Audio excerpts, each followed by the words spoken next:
Hey guys, welcome to Let's Talk, episode 9. It is September.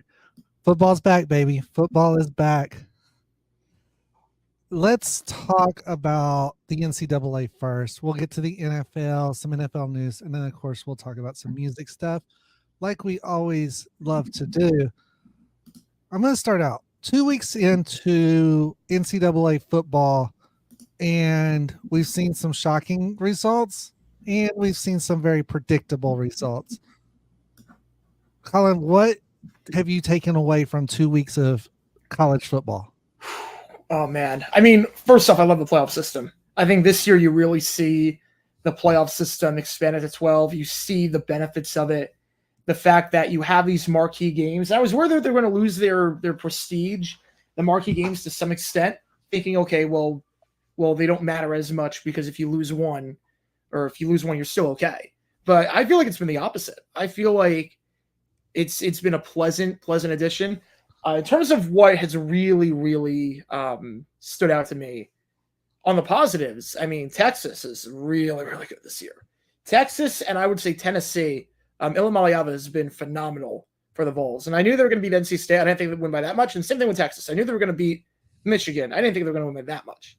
SEC is going to be a dogfight this year. If we learned anything, I mean, you've got, Bama's going to figure it out. USF's always their bogey team. They're going to figure it out. They got a solid quarterback in Milroe. They got a good coach in DeBoer. Georgia's always great. Tennessee's looking great. Texas is looking great. I mean, they're all the same conference now. And then what about South Carolina going 2-0 right now? Yeah. No, you got a lot of good teams in that conference. I mean, it's got to where Vanderbilt's getting votes. Vanderbilt's getting votes in the top 25. 6 of the top 7 right now are SEC. Right now in the poll, besides Ohio State, 6 of the top 7 are in the SEC. That is going to be a dogfight. And I knew the SEC was going to be good this year. The fact that they're looking this good, oh, man, we're in for a treat. We are in for a treat. Right. So who are your teams you're really going to watch in week 3 and week 4? Well, I mean, for me, I want to see what Kansas bounces back. I want to see Kansas. They have a game against UNLV, who they played in the Guaranteed Rate Bowl last year. Kansas, disappointing loss to Illinois. Didn't see that one coming. I want to see how they bounce back. Jalen Daniels obviously not had the best game last week. I want to see how he bounces back in that one because that should be a high-scoring game. That should be a fun one. The other team I'm looking forward to a lot is Arizona. That also happens on Friday night. Arizona did not look that sharp the first 2 games of the season. They played some pretty weak competition, and last week they trailed Northern Arizona at the half. FCS school that is always usually gives them fits, but still, this is their first real test. Top 25 game against Kansas State in conference. I want to see Arizona was one of the sneaky picks for a lot of people to make it to the playoff and win the Big 12 after a great year last year. But obviously they changed coaches. Their old coach left, new coach in charge. I want to see how they do against a very good Kansas State team in their first real test of the season. Yeah, because like you said, weak competition, but struggled in those 2 games. We've seen a lot of struggling from a lot of top teams that should easily be beating these FCS schools, and they're struggling. Penn State being one of them. Mm-hmm. I mean, that was James Franklin being James Franklin. James Franklin's basically the Mike McCarthy of college football. Like, he'll win games, he'll get you to the hump. He's never going to get you over the hump, and he'll make some baffling game decisions every now and then. The saving grace with Penn State is at the end of the day, if you have 2 losses, you're making the playoff. If you're if you're in that conference, you're in the second best conference of college football, and you have 2 losses, you are making it to the playoff. Yeah. And you figure most years, okay, with their schedule, Ohio State and Michigan are the 2 losses. And you just can't lose anything else. Well, now Michigan looks like crap. And I don't think they're going to get any better. So you're still okay if you're Penn State. Obviously, this was not the prettiest win in the world. But then again, look at Bama last year. They did not play well against USF. That was an ugly game. And they still made it to the playoff and they were still just fine. So no cause for concern just yet. You have a solid quarterback back there in Allure, but obviously they got to play a lot better. So what maybe 5 teams are already hitting the panic button? Florida State. It's basically Florida State has to be hitting the panic button at this point. Florida State is, whew, I mean, DJ Hugh is just he has not improved at all. DJ Hugh Right. has improved in the slightest bit, and it's a shame really because he was so highly touted coming out of high school, 5 stars, and when Trevor Lawrence couldn't play against Notre Dame in 2020, DJ Hugh came in, went into South Bend, didn't get the win, but it was a great game, and he looked lights out, and we all thought, okay, this is going to be the next great quarterback. He'll be the first overall pick in 24 or 25 whenever he comes out, and it's going to be okay. And he has not improved. He's only gotten worse since then. And FSU kind of put all their eggs in that basket in the transfer portal with him. And has, Yeah. I think Michigan's also a massive disappointment. Michigan has also been a massive panic button mode. The offense does not look sharp in the first 2 games. They just look so out of rhythm. They don't really have a quarterback right now. They really, I mean, they're starting quarterback against Texas. I mean, 3 quarters into the game, if we're talking NFL passer rating stats, it's below 39.6. I mean, it was terrible. And their defense looked awful against Texas. I think there was a point where I think every driver, all but one drive, crossed Michigan's 30. And that was a strength of last year's team. And obviously they lost a lot of talent. We knew it was going to be a retooling year, rebuilding year. I don't think a lot of people expect Michigan to playoff this year, but I think people expected about an 8 or a 9-win season, and I'm not sure they're going to get there at this point. I mean, this is a fall-off after a championship. The likes of Auburn, the likes of LSU. Clemson. Yeah. I'm not even Clemson. I mean, Clemson was still like when they won the championship, they were still pretty good the following year.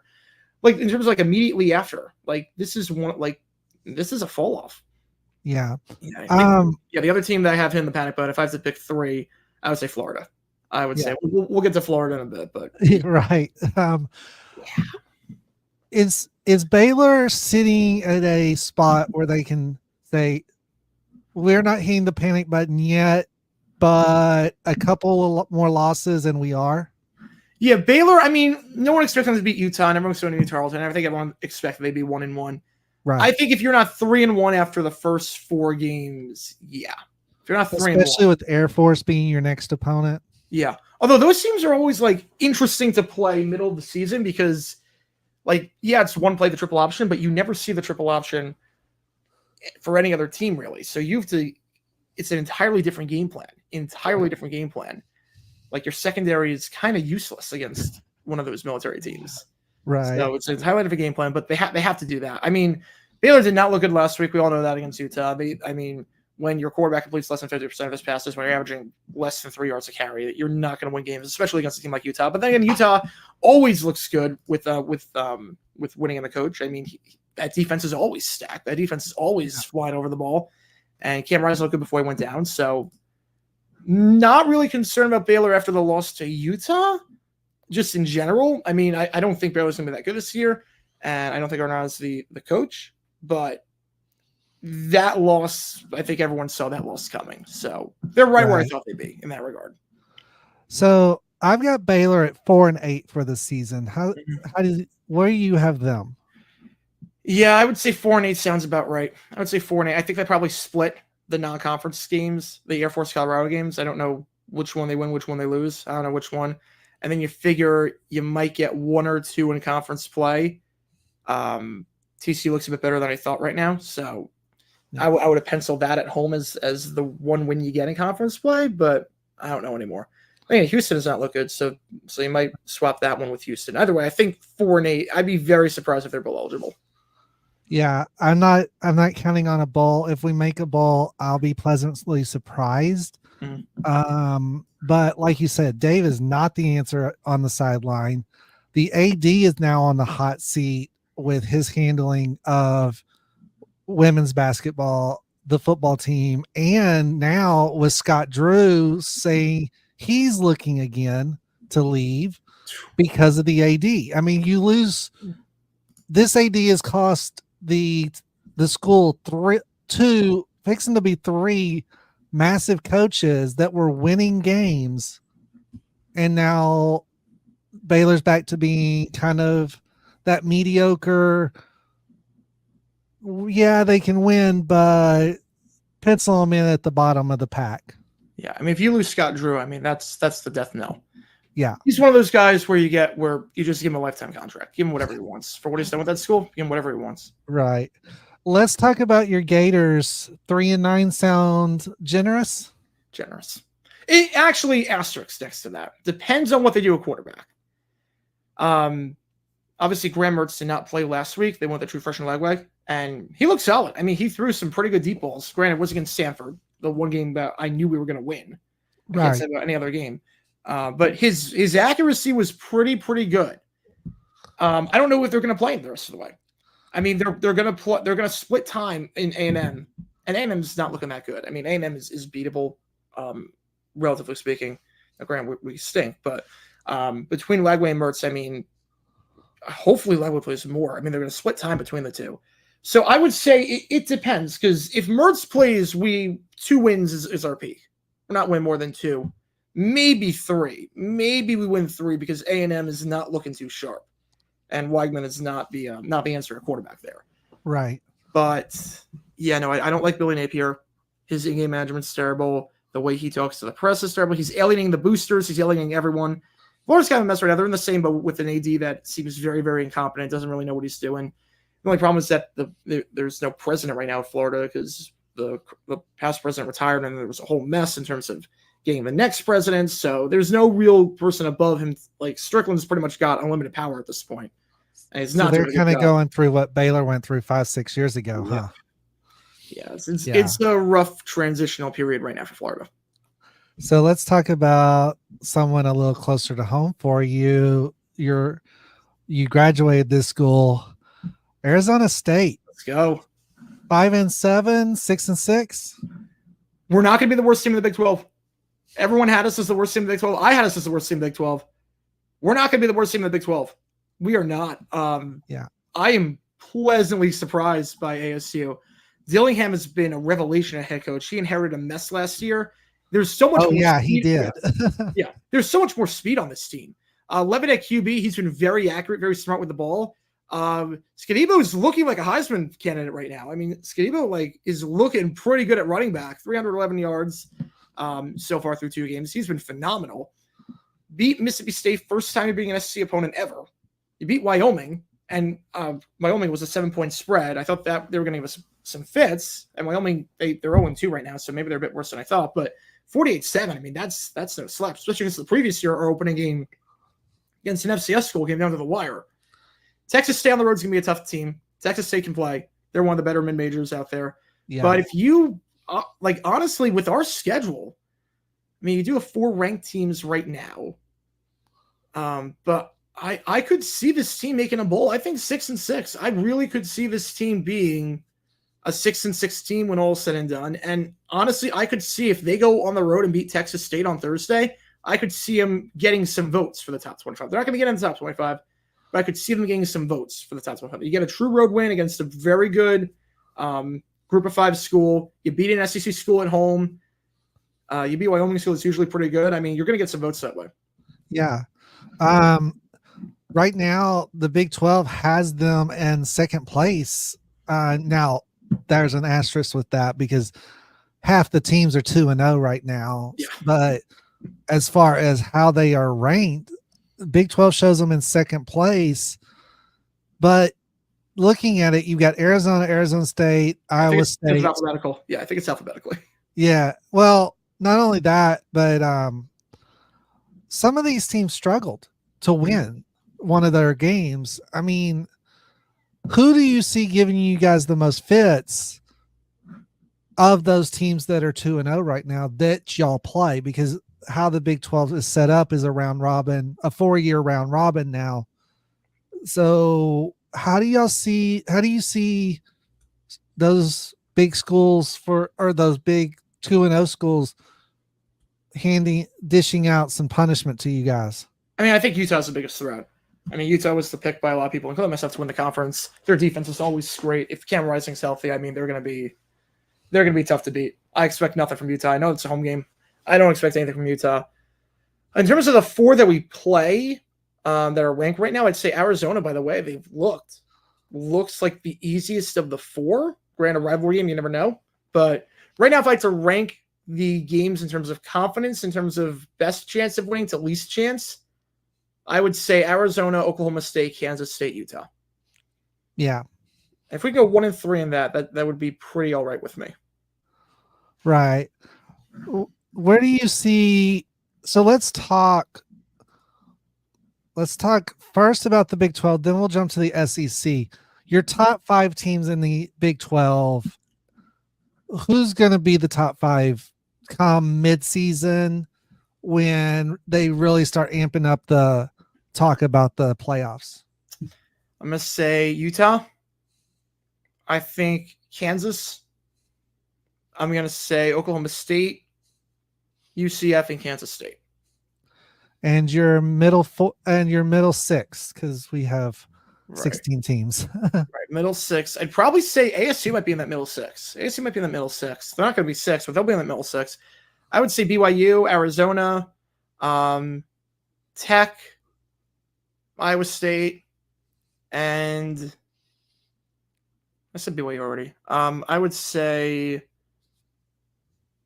Cincy. Cincy.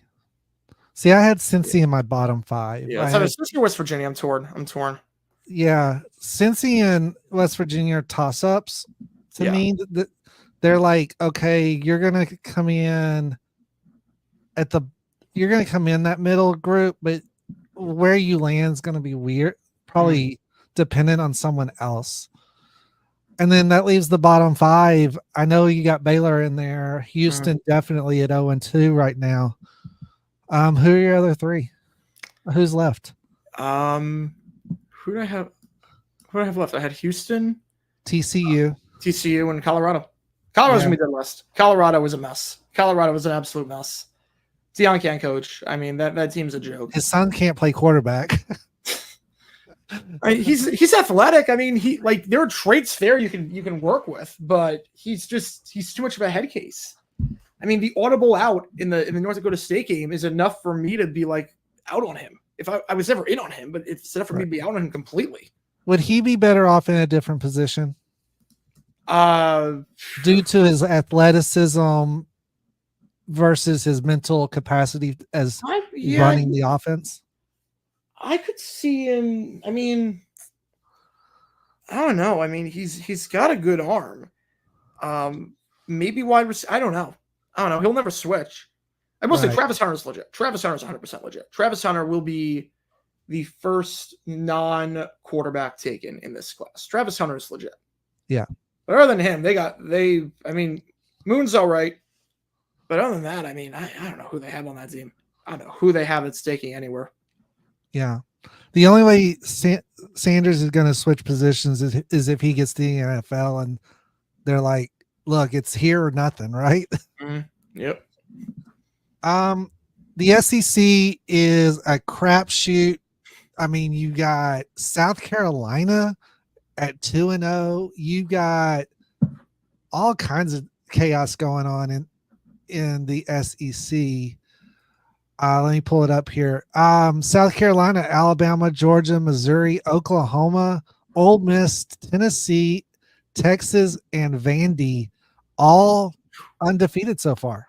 Yep. I mean, 2 games. I mean, that's a small sample size, but we always know that the SEC's strength of schedule is top notch. Always.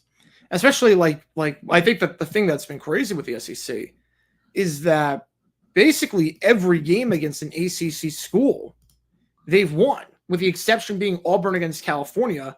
And it feels weird to say that California is an ACC school, so you don't even think of it like that. But it's kind of like saying Southern Methodist is also an ACC school. Yeah, but it's like with the SEC, it's like Georgia opened up against Clemson, blew them out. Texas, Michigan, I mean that was Big Ten, but still Texas blew them out. Tennessee, NC State, top 25 matchup against an ACC school, and Tennessee blew it out. Like the ACC has been very disappointing. Like there's a chance that if Miami does not do what they're supposed to do, that a Group of 5 team will be one of the top 4 seeds and get a first round bye.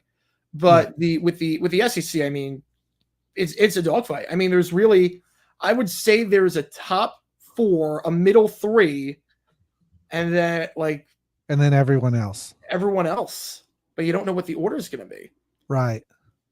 I mean, you presume that it's going to be Alabama, Georgia, and LSU every year, but LSU's not looking that great this year. No, I mean, We knew it was going to be a bit of a struggle for LSU at the start because obviously when you lose a Jane Daniels, you lose your Heisman quarterback from last year going to the draft. Yeah. It's going to be an adjustment. I think we all have a feeling about that. I mean, they're still going to be probably okay when all said and done. Brian Kelly knows how to get results. But I think right now, I mean, Georgia's picking up right where they left off. Texas is looking great. Tennessee looks phenomenal. And Alabama, I mean, I'm not betting against Bama anytime soon. Right. I mean, even with the new coach. Yeah. We see in Michigan what happens, what can go wrong with a new coach. Yeah. And we see with Bama what can go right with a new coach. So yeah. I think the only thing with the SEC right now, the biggest question mark for me is can Oklahoma figure it out? Yes, they're 2-0, but their offenses looked awful. They barely scraped by their last game. Probably should not have. Barely scraped by. And the first game, I mean, against Temple, one of the worst teams in the FBS, I mean, they put up 52, but it was so misleading. It was so misleading how they put those 52 points up. Their offense did not look good in that whatsoever. Right. I mean, Venables knows how to coach a defense. We all know that. But offensively, they are in some serious trouble going forward. Yeah. I mean, the quality of play seems to not be there this year. No. Whereas before, it seemed to always be consistent. They were consistently always good, and they seem to have dropped off this year. Oh yeah. I brought this up because if you would have had dumb decisions at the time, this would have been on the dumb decision list immediately.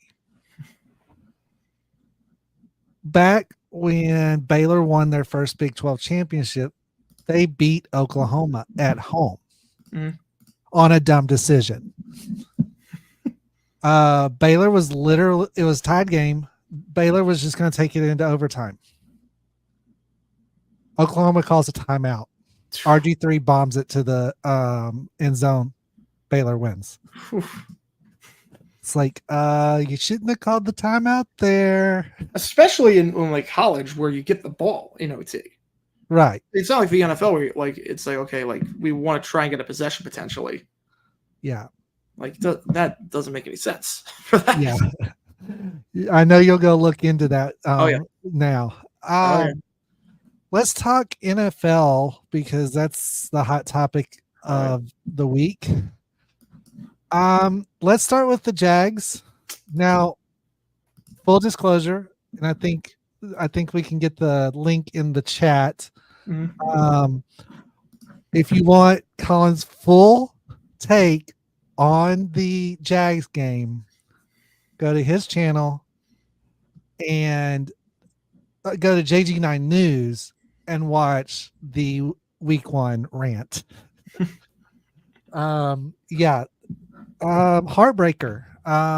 But we're going to look at the good, the bad, and the ugly here. Let's start off with the good. What did you see good from that game?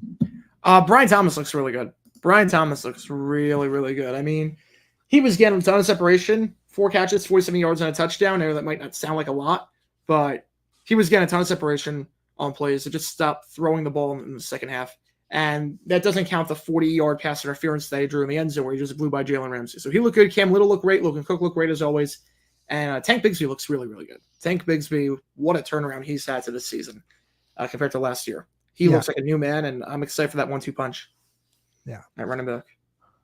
Trevor looked good or more than mediocre? No, Trevor looked good. The like he was hitting all the throws in the first half. They were doing play action. He was hitting all the deep passes. He was hitting everyone open. Problem is that we only throw 7 times in the second half because the play calling kind of stinks and it's so predictable. It's run, pass. Yeah. They kind of just took it out of Trevor's hands for whatever reason. They played very conservative in the second half. And something we saw on Monday night too, huh? Yeah. Very conservative. Like Trevor did not play bad. Trevor did not play bad at all. He looked pretty good. They were not like he held onto the ball. He didn't make any like critical mistakes. He didn't miss any throws. I mean, there were 2 third downs that probably should have been caught that were dropped. So he looked good. He looked good. This one was not on him at all. Let's talk bad. Now, not sure if you put the fumble in the bad or the ugly spot, but ETN didn't fumble at all last year. He was solid as far as ball handling and all of that. Did the fact that this was punched out kind of relieve him of some of the blame for the fumble, or is it still all on him? I mean, it was a great punch out. It was a great punch out, but still, you got to hold on to the ball there. You got to hold on to the ball, especially because that was the game. Yeah. That was the ball game. I think he broke a tackle. And at that point, he thought he saw daylight to the end zone. And he just got a bit. He got caught. Yeah, got caught. He got caught. Yeah. And because the guy was coming from the side, he was not going to get tackled before the end zone. The only way if he did get tackled, he's going to go in the end zone. Yeah. There was no way he was getting tackled before the end zone. Like, I thought for sure it was going to be a touchdown. As soon as he got into the second level, I knew it was going to be a touchdown. Yeah. And it would have been if he held onto the ball. It was just one of those like great defensive plays by Holland, but it's one of those plays that cannot happen. And the sad part is that was the ball game. Right. I'm 100% confident that was the ball game because you scored that touchdown. There's 17 minutes left. It's 24-7. Your defense is playing lights out. Even if Hill gets that insane catch that happened right after that. Yeah. I think he wouldn't. I don't think he would. I think because I don't think they're calling that play on first down. Because what every team does after a turnover is they take a deep shot down the field. They sense blood in the water. They go for the kill. Right. They go for the kill shot on the Whereas if they would have been first down after a kickoff, they might not have taken that shot. No. Yep. Yeah. So I'm very confident that they would not have called that play and that would not have happened and all that. But I think the encouraging part from this game for me is that we look better than a lot of teams that won. And obviously it doesn't count for anything in standings, but right. We look better than a lot of we looked pretty solid, relatively speaking. Like this is a completely different conversation if ETN just holds onto the ball. Right. Completely different combo. And of course you get hazed a little bit by one of your mini fans. Summer kind of hazed you all night. I didn't read the chat. I don't read the chat during the Jags rap. So whatever was happening. No, she was hazing you the whole night. I mean, during the game and everything. The chat flies the chat flies so fast. It's like you can't even see anything half the time. Like I only really got a chance to dissect the chat during overtime when it's like it's thinned down a bit. Yeah. Everything else, like I just like read on autopilot. So like fights are like breaking down the chat. I have no clue what's going on. Like, any other bad out of this game? I would definitely say Press Taylor. I would say Press Taylor as a play caller. I don't know why we took the game out of Trevor's hands. I don't know what the play calls were. The 3rd and 1, the 4th and 1 play where it was run to the outside of your own 30. I'm fine going for it, but not that call. And the 3rd and 1 where you line Tank Bigsby up as a fullback when he's not a fullback, and you give the ball to Bigsby. Like I get if you give it to ETN. 3rd and 1, give it to ETN. Bigsby's line of fullback and he blocks. Like I get that, but why would you eliminate one blocker when you don't have to? And like give it to I'm fine like fullback dive if it's a fullback. He's not a fullback. We don't have a fullback on the roster. So like Chris Taylor got way too cute. If it's Derek Watt, great. If it's not Derek, if it's ETN, what are we calling, right? Yeah. Yeah. And of course the ugly, we covered the fumble, but anything else super ugly about this game? I mean, the officiating was good. The officiating was pretty solid all the way around. One of the best of the game. Except for one thing. There was one thing, and it didn't matter in the end. It didn't matter because the Jags scored a touchdown on the play. But there was it was 3rd and 2. And we got called for false start on Cam Robinson. Yeah. So back it up 5 yards. It was the right call. They backed it up 6 yards. Oops. They misspotted the ball. So it was 3rd and 8 and not 3rd and 7. And it didn't matter because Brian Thomas scored a touchdown on that play. But still, it's like, how do you misspot the ball on a 5-yard penalty on a dead ball? In the end, it worked out great. Yeah, it worked out. But it's like, how do you give me the extra yard to play with? Yeah. It worked out. Like, what? Before I move on. Oh, shoot. Fire alarm. Hang on. Hang on. I'm not leaving. I just mute you for a second. I I'll go ahead and say what I was going to say. Before we move on to your predictions for the Jags, I will say that the officiating this weekend was hit and miss. It seemed like there were good games where the officials got 99%, and then there were bad games where they were missing things left and right. And then the worst thing I saw, and I know you saw it too, was the illegal formations. They were just absurd with how many illegal formations there were. I think it was 22. I think that's what I was trying to do. 22. 22. Yeah, I mean, what did we have? 5 in the Friday night game in the first half. The Chiefs Ravens was bad. I think there were 3 on the first drive in the Chiefs Ravens game.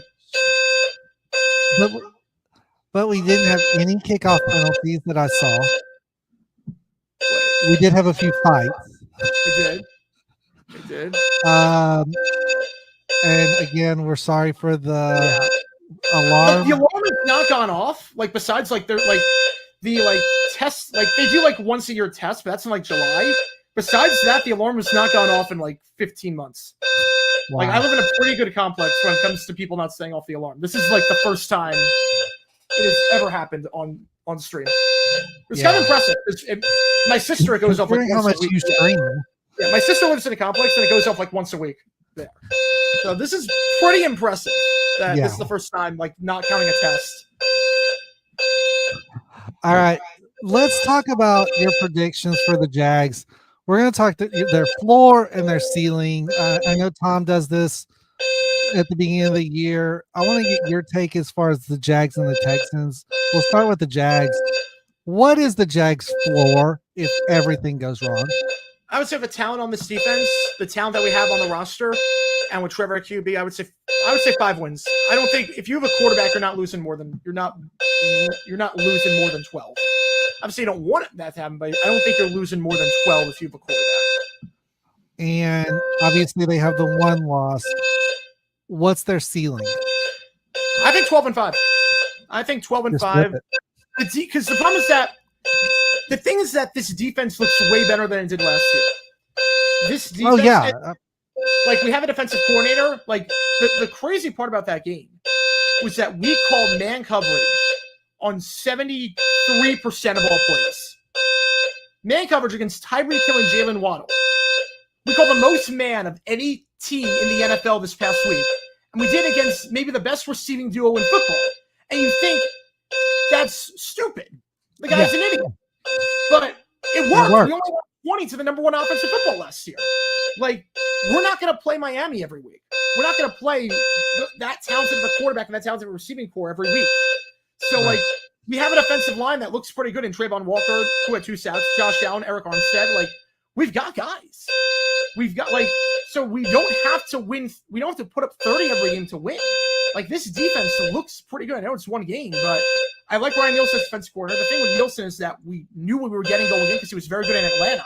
I mean, Atlanta's defense was not the problem last year. I think they were the number 9 defense in football last year.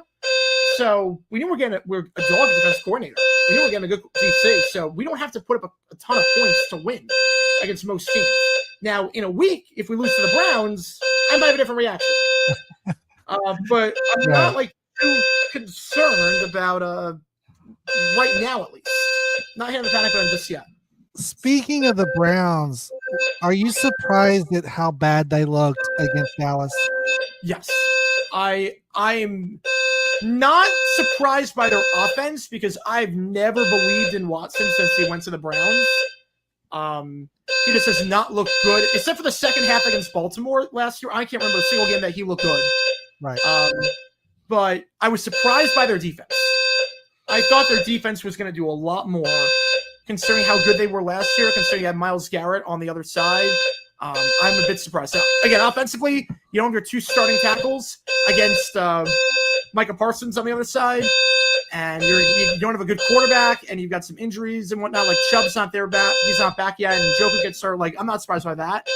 Defensively, though, I was very surprised by the Browns. See, they're going to make it up, be based on their defense. And you have the Jags have the advantage. They don't have to play Chubb next week. The Texans, if they go into the Browns, I think we do run into the Browns.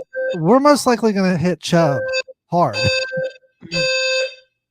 So, yeah, it's going to be the AFC South is really got a gauntlet when it comes to the other divisions that they play, because some are going to get to play them when they're down, and some are going to have to play them when they're up. So I think that's going to be a big tell of how this season rolls. Yeah, that's. Oh, thank God. Holy cow! Sorry about that, guys. Again, that was obviously out of my control. Right. But yeah, So to recap, Jags floor 5-12, Jags ceiling 12-5. You think? Yeah. In a week, the floor, the ceiling is going to be a lot lower if we lose to the Browns. Right. The ceiling will drop by 3 wins if we lose to the Browns. Yeah. Let's talk Texans. Big game coming up against the Bears soon. Sunday night. And we got a lot of questions still. Not gonna lie, our defense worries me. But they go into Indy, they take care of business, give Indy their 11th straight week 1 loss, which is a streak I'm loving. Yeah, I love it too.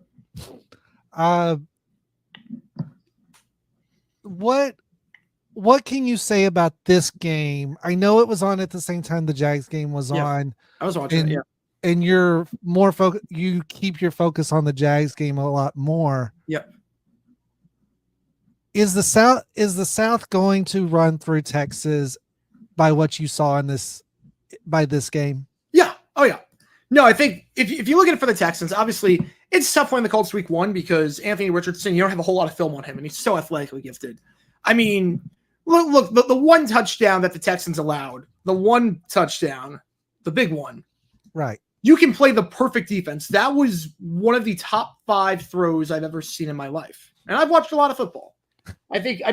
Besides Randall Cunningham against the Bills in 1990, I can't think of a throw off the top of my head that was better than that. Like, you cannot play better defense.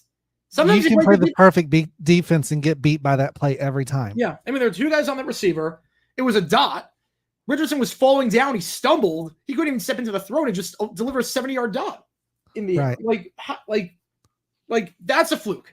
Not a fluke in terms of like Richardson like being athletic. We all knew that, but like defensively, that's one of those. There's nothing you could do. Right. So you can't blame the Texans defense for that. I think the encouraging thing for the Texans was that I was very concerned about the Joe Mixon trade, because I was like, he's on the decline. He's past, I think, 1,500 career carries. So that's usually where running backs completely fall off, especially a guy like Mixon, who's not good best to begin with, but he looked very good. Now, obviously, I don't know how long it's going to last for a whole season, but he was very, very surprisingly good. He was the most pleasant surprise for me of any of the players in week 1. The fact that he ends week 1 as the league leader in rushing yards, I did not see that coming. Mixon kind of worried me when they decided they weren't going to return Singletary and they were going with Mixon. It was like, what are you guys doing? Singletary was phenomenal, and I think they dodged a bullet with this one. I think they dodged a bullet with picking up Mixon. He might be on the last run of his career, but I think he's the right guy for this offense this year. Yeah, this year at least. I mean, he's got a pretty large contract, so yeah, I think he's got a 3-year deal there. So we'll see if it lasts. I mean, he's the kind of guy that he might only have 1 more year to tank, but I mean, you might as well go for it. I mean, the window's now. You might as well go for it. Exactly. Let's talk about the goods. Stroud looked good. Mixon looked good, obviously. The line, okay, they had some issues, but I think overall offense, we played good. Defense has some holes that we need to address, in my opinion, but our secondary, again, other than the fluke play, our secondary held up. So I think that the good of this game is overall we played a complete game. We just let them score a little too much. Yeah. It's kind of like us last year when we played the Colts week 1. Right. Kind of like us to some extent. Very Yeah. similar. What would you say? What would you be your bads out of this game? Bads out of this one. I mean, there are going to be mobile quarterbacks. There are going to be mobile quarterbacks in the NFL besides Richardson. They're going to have to play Caleb Williams, especially next week. And every time Richardson got outside and he got room to run, it was like they had no answers. Right. It took the secondary to kind of reel him in. Yeah. And especially going up against a guy like Caleb Williams next week in Chicago, or against Chicago, I should say, going up against a guy like him. Rookie quarterbacks, a lot of the time, what they'll do is they'll duck and run way too quickly. They'll go way too quickly. They don't go through the reads because they're used to the college speed where they can just run around everyone. Yeah. But if you can't stop the quarterback run, they're going to keep doing it.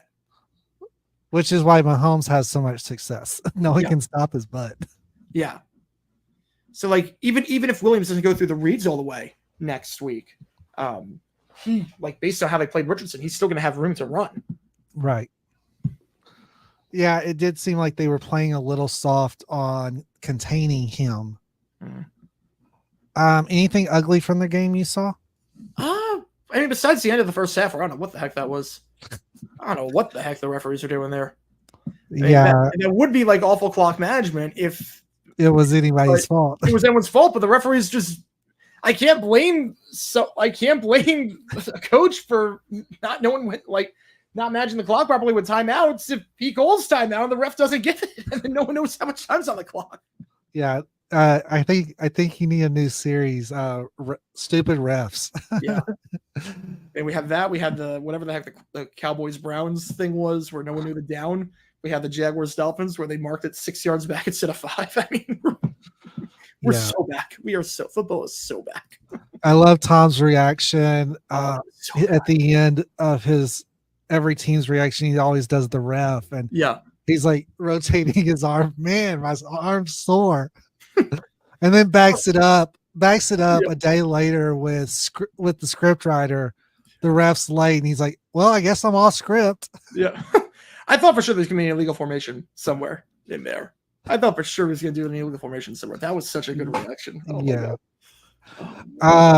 And yes, as you can tell, both of us are fans of Tom Grossi. Yes. His pursuit for $1 million. I'm loving the end of his videos because he's using the Texans to threaten. It's so funny. What is the floor for the Texans this year? I would say 9-8. I would say the floor is where we were last year. I mean, he got better this year, and Stroud looks great. I mean, Stroud's going to be no issue whatsoever. I would say the floor is above 500. Yeah. Ceiling? 13. You're expecting those couple of really tough games to come down to the wire, aren't you? Yeah. Yeah, I would say anywhere between 9 and 13 is where I'm expecting the Texans to be. Probably realistically, probably somewhere around 12 and 5. Yeah. I have them at 13 and 4 as far as what I've got them for, but yeah, it kind of depends on how they play some of the mobile quarterbacks as to how they're going to survive. Yep. The defense is really got to tighten up. Like I said, offense looks great. I think we need to tighten up our O-line, but offense looks great. Defense is where we need improvement right now. So over the weekend, we had some interesting things happen. Couple of players got arrested outside of the stadium. Whew. Let's talk about that. What do we know coming off of that? What are our expectations for how that's going to play out? I mean, I don't think any punishment's going to be dished out by the NFL. I mean, we have the full footage, so we have the whole story at this point. We have the body cam footage.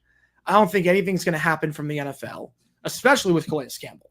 I don't think anything's happened with Calais. He was walking away, and Right. they made him his license and arrest him. So I don't think anything is going to happen there from an NFL perspective. I think they're going to just let it play out in the legal system, and I don't think anything's going to come of it. I mean, they're investigating the situation. I don't think anything's going to happen. I just don't know how you can do something to Tyreek or Calais, and not that it's going to happen to Calais, but I don't know how you do anything to Tyreek when Jordan Addison is still not suspended for what he did for his second speeding offense, and for when Rashee Rice, the whole thing's happening there, and that's still, I mean, they're letting it play out in the legal system. So I don't see how anything's happening, at least this year. And I don't think anything's going to happen. I mean, it'd be a bad look for the NFL after the footage. I mean, even the reporters that work for NFL media are saying this is horrifying, that this is like shameful. So I can't see a situation where Tyreek or Calais get fined or suspended for this, and I'd be very surprised and disappointed if that was the case. Right. Coming off week 1, Jordan Love, 3 to 6 weeks out. How does this impact the Packers? They're screwed. It's that simple. They are completely screwed. Malik Willis is not a good quarterback. Malik Willis cannot play quarterback. Malik Willis has no accuracy. Has no pocket presence. I mean, we saw him on the Hail Mary the final play. He took a sack with a 3-man front on a Hail Mary. Right. Like, he took a sack on, I think, 19% of his snaps in Tennessee. 19% of his dropbacks took a sack. And it's going to be around the same. I think the bigger question is how it impacts the AFC South. Because right now, the AFC South, the Packers play 3 teams in the AFC South in the next 4 or 5 weeks. They don't play the Jaguars because, of course, they don't. So we're going to get Jordan Love. But the Colts are going to have a free win. The Titans are probably going to have a free win. The Texans are going to have a free win. It's right. Like, we can't host by that. But I think the one thing the NFL has to be thanking their lucky stars, if any star quarterback was going to get hurt for 3 to 6 weeks, they are fortunate it was Jordan Love, because for whatever reason, I don't know why the schedule was like this, the Packers do not have another primetime game until Thanksgiving night against Miami. I don't know why. They have like 4 straight at that point, but for 2.5 months, they don't have a primetime game. Yeah. So if any team was going to have their 9-figure quarterback get hurt, I think the NFL's like, let it be the team that is not on national TV, sort of an Aaron Rodgers situation like last year, where we're stuck watching Zach Wilson and Tim Boyle in national games. Yeah. If they dodged a massive bullet. So let's talk about a team you hate. Is TJ Watt leading a new steel curtain defense? I don't know if he's leading a new steel curtain defense, but he is cementing his Hall of Fame legacy. I mean, he was dominant. They had no answers for him. Yeah. He was the most dominant defensive player on the field in week 1. That was an incredible performance. I mean, there's nothing much to, I mean, what hasn't been said about TJ Watt hasn't been said already. Right. I mean, just like his brother. I mean, just like his brother, he is a force to be reckoned with. Yeah. And despite not having any offense, several teams won. Yep. The Bears, the Steelers, to name 2. Yep. Of course, the Steelers won. Of course. What is it about these 2 teams that makes them so scary on defense? I mean, it starts with the pass rush. At the end of the day, it starts with the pass rush. And the Steelers got TJ Watt, and the Bears, ever since they got Montez Sweat, it's a whole different team.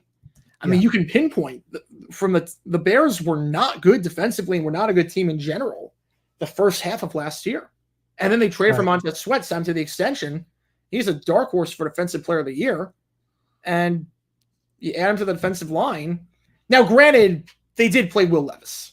They did play. Granted. I think this week also, yes, good defense, obviously, by the Bears and Steelers. Got to tip your cap. But the Bears played a quarterback that is not good. I mean, that shovel pass was embarrassing. I don't know what Levis was thinking. And the Falcons played a quarterback that was coming off an injury first game back and didn't play in the preseason. I think we saw a lot of teams that did not play their starters in the preseason look really sloppy, really, really sloppy to start off the game. Right. Like, we're seeing the importance of preseason on display, at least to some extent, where guys need to play at least a bit. Do you think the NFL comes in and says, look, if these guys aren't playing, we're going to take action? I mean, I don't think it's going to come to that point, But if I was the NFL, if I was Goodell, personally, what I would do is say, look, you have like if a player does not play one play in the preseason, they can't play in week 1. If you miss the entire preseason, you can't play. All you have to do is play one play, because that's like easy to legislate. Like you can't do like one drive, one play. But I would say, look, if you don't play one play in the preseason, if you are on a roster and you do not play one play in the preseason, you cannot play week 1. And the NHL would you make an exception for holdouts? Holdouts to be the exception. Yes, they have to be on the roster. Have to be on the roster at the time. Yeah. Like on the 90. And the thing, or not on the 90, but like they have to be reported in camp. And the other thing too with that is the NHL does a similar thing with the All-Star game. It's like if you get nominated to play in the All-Star game and you don't play the All-Star game, you get suspended for the first game because it's like, okay, well, you're not healthy.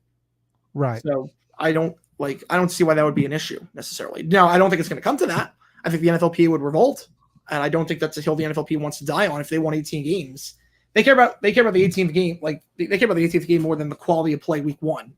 Right. For, like 10 teams that don't play their starters, and like that will not be the hill that they die on. Do you think that's why we're seeing less and less divisional matchups in week 1 now? No, I think it's just luck of the draw. I think week 1, the NFL's realized we can put any games week 1 and we're going to get good ratings. Right. So why waste divisional matchups in week 1 necessarily? I think that might be more of why. And also you have to remember that before, divisional matchups could like be spread out across all 18 weeks, or all the weeks of the season. And now for the last like 15 years, you have to play divisional matchup final week of the season. So that's one less week one less divisional game that you play in the first 17 guaranteed. Right. But like you said in the past, you should have to play 3 divisional games in the first half of the season, 3 in the back, and make it fair for everybody. Yeah.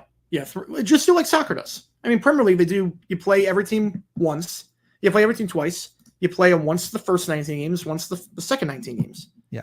That's how it should be, because then like you can get guys back that are healthy. Like there should not be in the NFL a system where teams like the Bears and the Steelers are not playing divisional game until week 11. There should not be you should not play the same opponent twice in 3 weeks. Yeah. And the Bears kind of got a raw deal because they got a very weak week 1 opponent in the Titans. Yeah. And then they're getting a juggernaut with the Texans. Yep. So yeah, the schedule makers kind of screwed up. And if you want our takes on the schedule, we did a whole episode on that. Any other kind of news coming out today or yesterday that you saw that you want to talk about regarding the NFL? I think that pretty much covered it for the most part. I think for the most part, they pretty much covered everything that like I had on my mind. I mean, Brady's debut was pretty meh. I think that's the only big thing. Like Brady's debut was pretty meh, but nothing really right home and bound. Obviously, that's going to be decided based on how he does over the course of the season. The first game was always going to be a bit rough for someone with cold feet. Have they released ratings for the Friday night game? Have they? I don't know. Hang on. I didn't look. I was going to and kind of 14.2 million. Yeah, right around where I thought. Right around where I thought. I thought it was going to be around like 13 to 15 million range. Yeah, 14.2. Yeah. Not for bad. Friday or Labor Day weekend. I mean, NFL's king. Yeah, it's not a bad night for the NFL. Nope. Do you see them doing this more? Yes. Yeah, I think the schedule works out that way. They're going to do a Friday night game going forward that won't interfere with the Sport Broadcasting Act of 1961. Yeah. International probably going to be where they go for that Friday night game. Yeah, to not interfere with high schools in the area. I would say that would make a lot of sense. And plus, the other thing is that if you play an international game like that on a Friday, like you can play anywhere in the world and it doesn't impact the bye weeks and impact the travel schedule. Like you can afford to waste a day and not have a huge uproar because you're not playing for 2 weeks before that and you get extended time after that. Yeah, I mean you're guaranteed not to play till Sunday, so right. Like if you played in Brazil for like let's say week 6, Well, week 5, you play the game, and then you get on a plane immediately after to fly down to Brazil. That's a 12-hour flight. Like, you're wasting so much time and so much game prep and so much practice time, and it wouldn't be like good for the players and whatnot. Whereas if it was, say, Mexico City, it might not be as big of a challenge, right? Right. Even London's like a 5-hour flight for the East Coast, but Brazil's 11 hours. So Right. you can't do it in the middle of the season. You have to do it. It needs to be the first game of the season. Yes. Yeah. So sports wise, we're wrapping up the MLB season. That's looking like a juggernaut in the NL, which I know you have a lot of interest in. Yeah. The AL, I just can't see how this is going to play out in the AL. Yeah. What's your predictions going into the last 2 months of the season? So last 2 weeks, I've got NL. We'll start with the NL. I've got Phillies winning the division. I got the Brew Crew, and I got the Dodgers winning the division. I got Padres, D-backs, and Mets. Mets play Braves in one of the final series of the year. I think my bold pick is that the winner of that series will get the 5, the D-backs get the 6. I just don't trust their starting pitching. In the AL, I think the Yankees win the division, the Guards win the division, the Astros win the division, so that holds form. But the other wildcard teams, Orioles, I would say the Royals, and I would not count out the Tigers. I think the Tigers could overtake the Twins. I can see it. Any big changes you could see coming with some of these teams come off season? I mean, the Rockies are going to fire their manager. I mean, Black's been there for so long, and they've done nothing. Right. The D-backs, bats have been hot, pitching's been mediocre. What's going on? What with the D-backs? Yeah, no, it's disappointing. I mean, I thought Zach Allen and Merrill Kelly were going to be a lot better than they were, and they haven't been. Ryan Nelson's been a pleasant surprise, but it's more of like for every one great pitcher we have one that's been underperforming. Like AJ Puck's been great, and then Dylan Flores has been terrible. Paul Sewell hasn't found his form at all. Ryan Thompson has fallen off, but Joe Manaply's been great, and Justin Martinez has been great. So it's one of those where it's one of those where you never know. It's one of those where it should be much better on paper than it actually is. Yeah. So normally we talk top 40 music, 80s, 90s, the classic era rock. Yeah. Today we're going to do something a little different. We're going to talk 80s and 90s country. Ooh. Specifically bands that really developed during the 80s and exploded during the 90s. Obviously, I'm going to start with my favorite country band, and that's Alabama. These guys revolutionized country music. What would you say their most lingering contribution to country music is, other than the all-encompassing act of a band? Yeah, I would say, and the harmonies are so tight. The harmonies, like I'm in a hurry, like that song does not work without that intro and the harmonies in that intro. Right. The harmonies I think that's the same thing like most country bands from the 80s and 90s, the ones that really made an influence, the ones that got big, like Bama, Restless Heart, the harmonies are just so tight. I think that's the key to a good country band like that, is when you have tight harmonies, almost kind of like the Eagles, almost like kind of Eagles sounding harmony. Right. When you have that, it just makes it that much more fuller and that much richer. And I think that's how these bands had to compete back then. Because when we went to SoundScan in the early 80s and mid 80s, like a lot of the bare bones country stuff with just a guitar and just like a backing drum beat and whatnot, like it sounded bands. Yeah. It sounded like out of place. It sounded bare bones. It sounded very bare bones compared to what was happening in pop music, and it couldn't really get like a hold on for a while as a result. And that's why you saw a lot of these country artists switch over to try their hands at like pop music and try and make a transition, like Sheena Easton being one of them, even Dolly Parton to some extent. Yeah. And these, like the bands, they knew that the only way they could compete was we have to make that sound ourselves. Yeah. And those rich harmonies were just so good. You start with to start with, Alabama was Randy Owens, his cousin Teddy Gentry, and their distant cousin Jeff Cook. And when you look at it, Randy and Teddy were the good old boy country gospel singers, and then you have Jeff, who was influenced a lot by Southern rock of the 70s, and then they find Mark Herndon, who is a rock and roll drummer at the time, and it just mashed so well. I think Mark's drum playing influenced a lot of their early music to be big. I mean, you see it now in the party songs that we get in country music, in the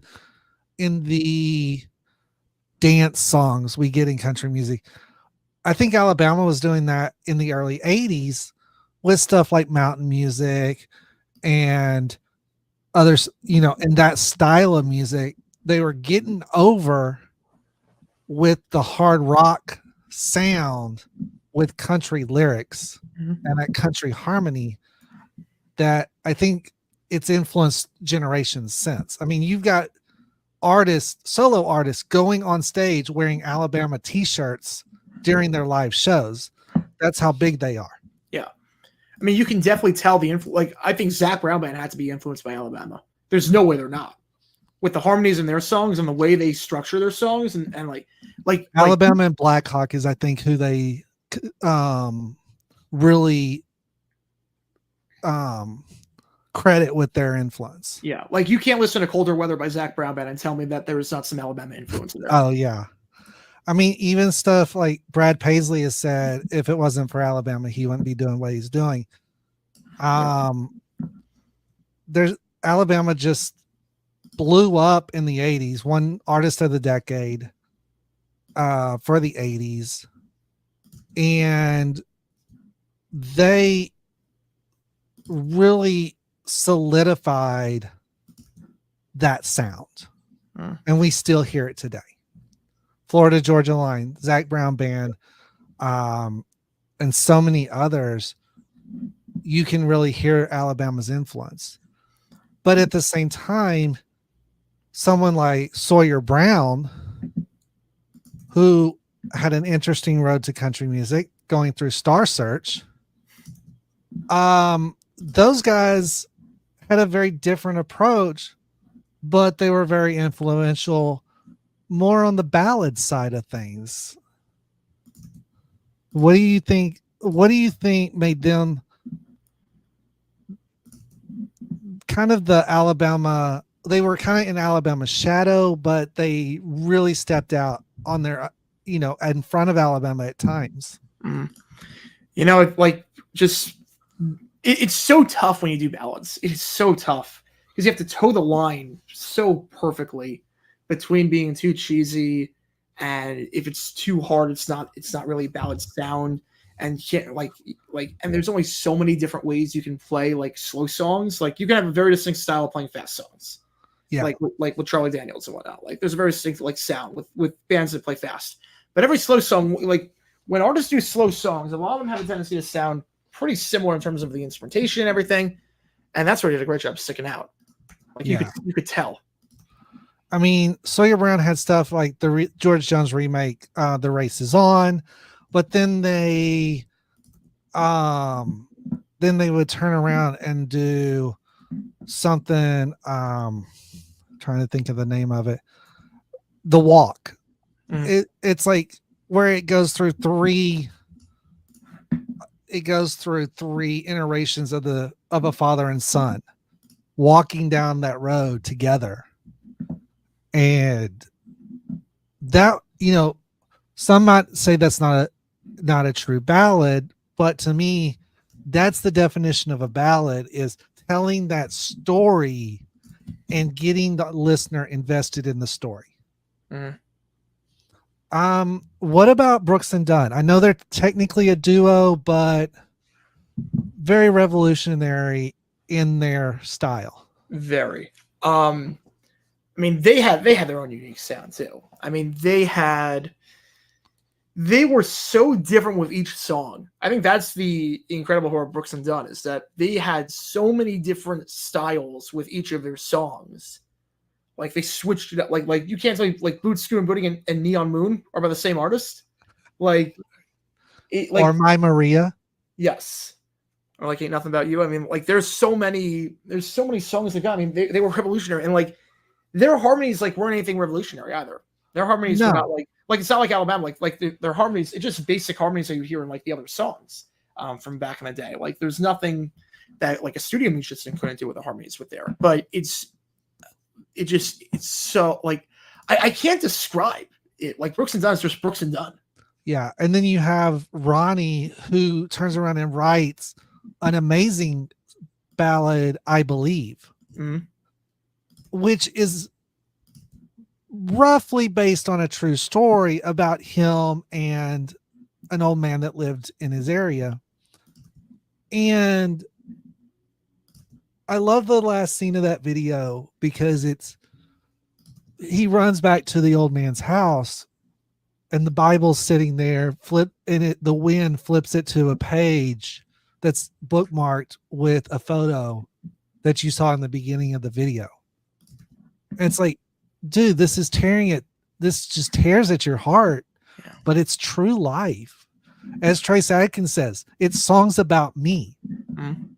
You know, it's songs that it doesn't matter where the scars or the panic or whatever came from. Country music is songs about my life.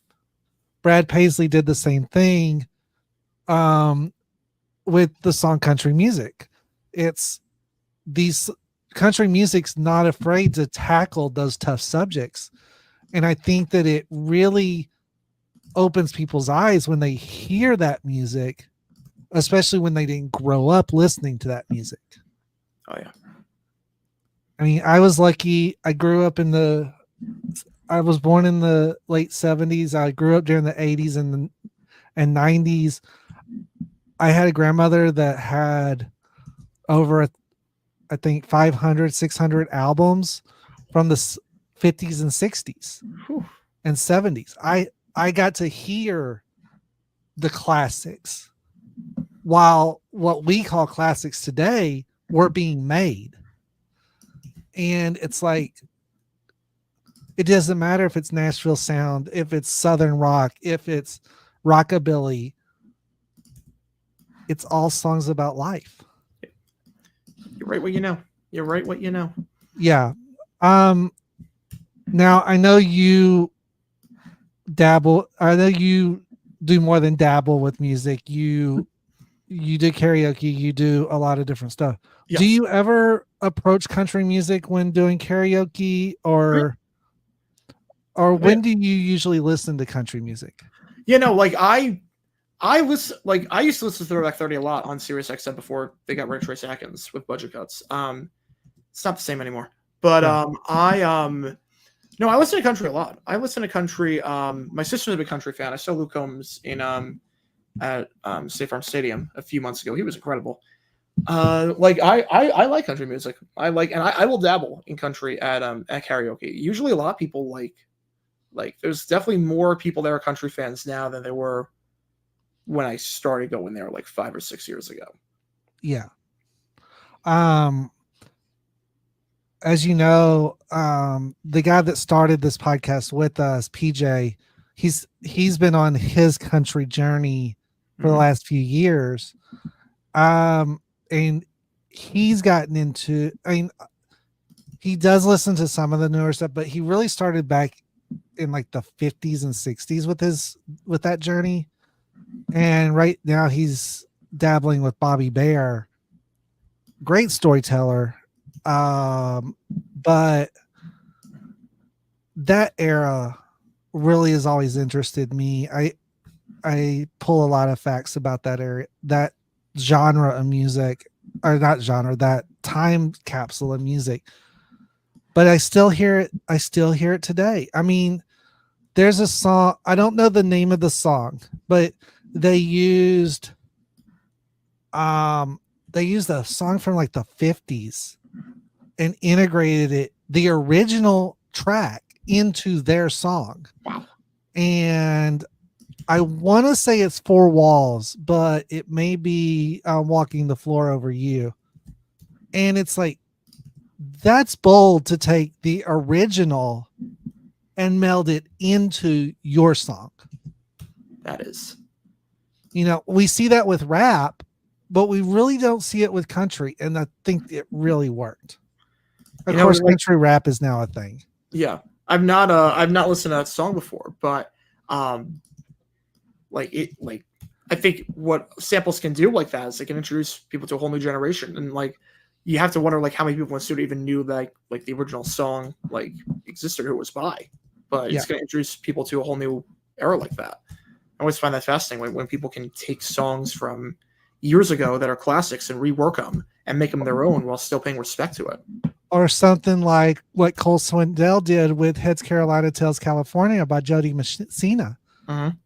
Took the music, totally rewrote the song, and then got Jody to do a remix with him where it melds the two songs together. Yeah. You know, and then did it live on all the award shows. And, you know, it's like, damn, this is good. Yep. So like Tennessee Whiskey, it's like take the original song, make it entirely different. Right. And just do that. Yeah. I mean, remaking a song, using a sample of a song, and reimagining a song, while they're three different things, today's music, it's all the same, really. Mm-hmm. It really the past has always inspired the future of country music. And I really love country music because of that. I don't listen to a lot of country music anymore. Mm-hmm. But I do enjoy the classics. I enjoy anything from the 70s to the 90s to the end of the 90s. Another duo I want to talk about, and unfortunately one of them's no longer with us. Montgomery Gentry really took what Brooks and Dunn did and flipped it on its head, right? Mm-hmm. I mean, songs like Speed, where it's like trying to get away from your past.